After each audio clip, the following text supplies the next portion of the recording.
Welcome back to the Hunt Fish Live podcast. I'm Dan, your host. In this episode, I dive into my first successful ice fishing trip of the season. Well, not literally dive in, because that'd be pretty cold. So grab a cup of hot cocoa and get ready to join me as I tell you about an awesome day on the frozen water. But before I get started, let me know in the comments what your go-to bluegill bait is on the ice. Alright, let's get into it. When my wife and I were deciding where to go this past weekend, we knew that there were a few lakes that were still pretty sketchy as far as ice thickness goes. We had been watching ice reports from bait shops around the area, and they all had started reporting that ice conditions were starting to be good enough to be out on. We picked one of our favorite spots for big bluegill. We found this lake about 3 years ago, I think. We were looking for a new spot to fish, and this one popped up on our radar. I did some scouting and research and found that you didn't have to walk out very far to get where the people were fishing. The first time we fished it, we were out with the crowd, probably 150 yards off the shore, and nobody was catching anything. We weren't catching anything. Nobody around us was catching anything. We started in about 10, 12 foot of water, and after a couple hours, we decided to move in shallow. We ended up finding fish in the 7 foot mark, and they were biting. Fast forward to last summer, we started learning how to catch them from shore there. Between the Omnia Lake Map app and our experience, we were able to find a good weed line and depth change that consistently held big bluegill. So you know that we had to hit that every single time. Well, it turns out other people fished it too, but for some reason they did not do as well as we did. We knew that, and then bringing that knowledge to the hard water, we knew that you only have to ice fish within casting distance from shore to be successful. So we pulled into the parking lot last weekend and noticed there were a ton of people out. I'm not even joking when I say there was at least 100 shanties out on the lake between the area that we were fishing and as far as you could see to the west. It was pretty crazy. I wasn't expecting it this early because there was only about 4.5, maybe 5 inches of ice, but it was good clear black ice. So I guess I shouldn't have been too surprised. We found a parking spot and started to get ready. While putting on our gear and unloading, we had a few conversations with people that were leaving, and they all said nobody was catching anything. I knew that meant nothing to us because we were going to fish where everyone else was fishing. So we headed out on the frozen lake, made our way to the spot I had marked on my map within casting distance from shore. Everyone else was at least 100 yards past us. We started in 7 foot of water. I had on a chartreuse 4mm tungsten ice jig tipped with a spike. I wasn't marking anything on my Vexilar, so I gave it a few minutes and drilled another hole.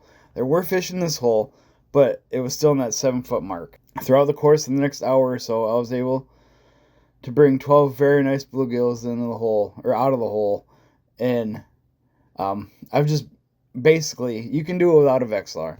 It's harder because you can't see that there's fish actively down there, but I just basically put it down to the bottom, brought it up about a foot, and started jigging. For me, the fish liked a slow but steady jig movement. They didn't like it bouncing. Like, you had to keep your line tight when you're doing it. You couldn't bounce off the slack because they weren't that aggressive. But yeah, so I did have on a giant at one point. It was probably a 10-incher. I was fighting it. I could tell it was big, and it got to the bottom of the hole and got caught up in my Vexilar cable. And as I pulled them both out, this fish popped off, and I was mad. I wouldn't say mad, but you know how it goes. It was pretty unfortunate, but stuff like that happens sometimes, especially with me. The fish left my hole and moved on. Meanwhile, my wife was fishing in 9 foot water and was straight slaying them. She had on a chartreuse 3mm tungsten jig with a single white spike on it as well, and it was nuts. She was just pulling them out of there. It was kind of surprising because I wasn't having that luck, but I was using the same color, just the size bigger. So I moved out to 9 foot to find another pot of fish. Dropped my Vexilar into the fresh hole and found fish. I sat in the hole for another hour or so and caught 10 more for the frying pan. I ended the day with 23, and my wife ended the day with 25. We almost got 2 limits, which is pretty impressive. This lake that we fished was actually one of the 2 lakes we fished last ice season when we only had 1 weekend of ice fishing. We did limit out that time as well, so we kind of know what we're doing there, and we're very productive. Plus, this lake is connected to Lake Michigan, and so the water's pretty clean, and the fish are always very fresh. They are delicious coming from there. We had a great day. It was pretty awesome. We didn't notice anyone else catching anything. Everyone we talked to hadn't either. That made us feel pretty dang good. We hammered them, and I can't wait to get out and do it again. That's for sure. So hopefully, maybe this weekend? I don't know. I think my wife might have to work, but we need to figure out how to get back out on the water because it has been cold here this week, and I'm sure every lake around here has been making ice. So fingers crossed we can get out and catch some more fish. We love eating bluegill. Our friends love eating bluegill. They're just delicious. They don't compare to walleye or perch, or crappie, but they're very tasty, especially in the wintertime when the water's cold. Fishing this lake is always kind of tough because we don't go out very far, and we're kind of close to where everyone has to walk by when they get off or on the ice. So everyone always passes us and asks us questions and, are you catching anything? Are you having any luck? How thick is the ice? And it's just, sometimes it gets kind of annoying, but I guess we can't complain too much. We are fishing right where you walk on and off. I don't really like fishing next to people, so I'll keep my distance as far as possible. I just don't like to step on toes. I don't like to get in anyone's way, and I don't want anyone to be in our way either. That makes it tough, and for me anyway, it makes it hard to enjoy the outing. I'd rather sit there in peace and quiet and talking to whoever I'm with every now and then than talking to strangers and tell them how well we're doing. I never really I never really tell them the truth. People ask, "Are they biting? You have any luck?" "Oh yeah." I always say, "Oh yeah." Having some, catching a few, but deep down inside, I know that I have half a bucket full or half of a limit, and they are doing. The fish are biting well. I half wonder if they ask because they see what's happening and want to know if I'll tell them what what I'm using or what I'm catching or how many I'm catching. But I like to keep that on the down low. I don't know. Maybe that's kind of mean. I'm not sure, but this is how it goes. I guess I'm a true fisherman. Yeah. So this year I started using it's a new rod made by Lake Effect Lure Company here in Michigan. It is called the Panty Rocker. It's such a cool ice rod. I have a longer one. I think it's 36 inches, and I wish I would have got a shorter rod. But you don't need to use a spring bobber when you're fishing for bluegill and other panfish. The tip is so sensitive and so light that you can see the smallest, lightest bites from most fish, and it's crazy. I love it. It's such a great rod. I actually have it paired with a Royal Legend Cast King ice fishing reel. Cast King Royal Legend ice fishing reel. It's a 500 size, and it works perfect on this rod. The crazy thing about this panty rocker rod is, so it's ultra sensitive on the front end, at the end, at the tip, and for about 2 or probably 3 sections of eyes, it's also sensitive. But once you get that tip loaded up, that backbone on that rod is super solid. It might even be, I was telling my wife, it might even be too much backbone for bluegill fishing. It took a little bit to get used to as far as what the fish felt like and how much power I could use to pull them out and up out of the hole, but it's solid. I would definitely use that rod to even fish for the bigger perch and maybe even walleye. It's sturdy. It's got a lot of backbone, and you guys should check it out. I'm not sponsored by them or anything, but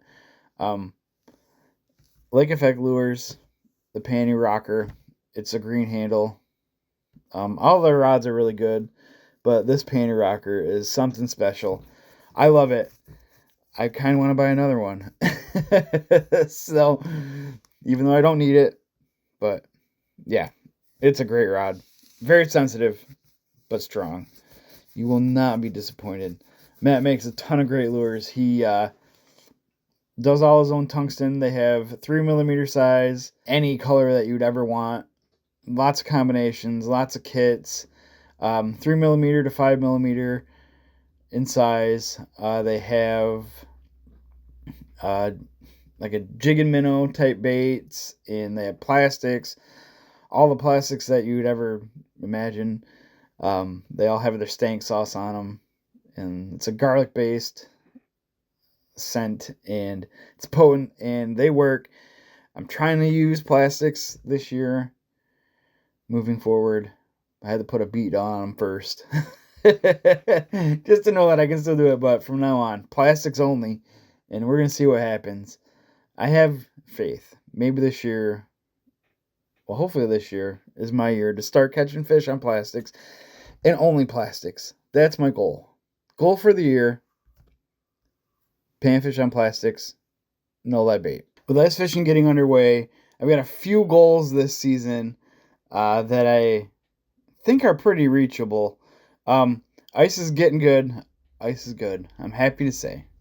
Caught a limited bluegill. Almost caught a limited bluegill. That's always a goal. It's fun. It happens a lot though for us anyway. I'd like to catch some pike. I'd like to go find a lake that has a bunch of pike in it, and that we can set up tip-ups and have a good old day chasing flags.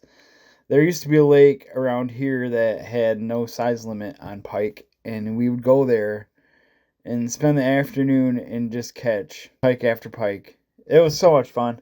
We'd always run out of minnows. It was a great time. But I want to go do that again somewhere. That lake is not like it used to be anymore. So, I want to do that. Go have a flag day catching pike. I also want to catch some jumbo perch through the ice. I have a spot that we've caught jumbos at, and it was last winter when we didn't have ice. We were able to fish from shore, and we brought home a bunch of tanks last year. So hopefully we can get on the ice and do that. That would be a ton of fun. Third goal is to catch a walleye through the ice. Also, I have a spot to do that at too. Hopefully, it's where we fish with the inner circle. If you remember from a few podcasts back, the walleye come in when it gets cold, shallow, and they're pretty. There's a lot of them, so hopefully we can get out and do that too. That would be a blast and something that I've always wanted to do. I have caught walleye through the ice, but just not too many. I've never been able to replicate any of my walleye instances. So there's a lake also up north that you can cast from shore and catch walleyes from the dock, like the Kid Rock song. That is another option. It's a bigger lake. It's a deep lake. So we got to wait until a little later in the winter when there's safe ice out there. There's a bait shop up north that does do ice reports pretty frequently. So I've been keeping an eye on that, on his videos, and hopefully we can get out there and do that as well. That would be a blast. The only problem is it is about 3 hours from home. So it's kind of a more of a weekend trip or a a late leave in the morning, come home after dark trip. But you could do it as a day trip, I think. It'd be a long day. It'd be fun though. Maybe we can get out and do that. There's another lake up there too that we've caught walleye in the summertime that we've always wanted to ice fish as well. But that lake freezes weird. It's deep. It's got springs. And I don't really think many people fish it. So they don't do a report from there like they do for the other lake that we like to go to up there. So that one requires a little bit more research. But I think it's possible. I really think it's possible. Well, that is it for this episode. I hope you have a successful time next time you're out on the water, ice fishing, or in the deer woods. It is still deer season around here to some extent, so get out there, enjoy yourself, and hopefully you can bring home a trophy. I know I can't wait to get back out and do it again. Thank you for listening to the Hunt Fish Live podcast. Leave a comment, let me know your go-to bluegill bait on the ice. Thanks again, everybody. Be safe out there, and good luck.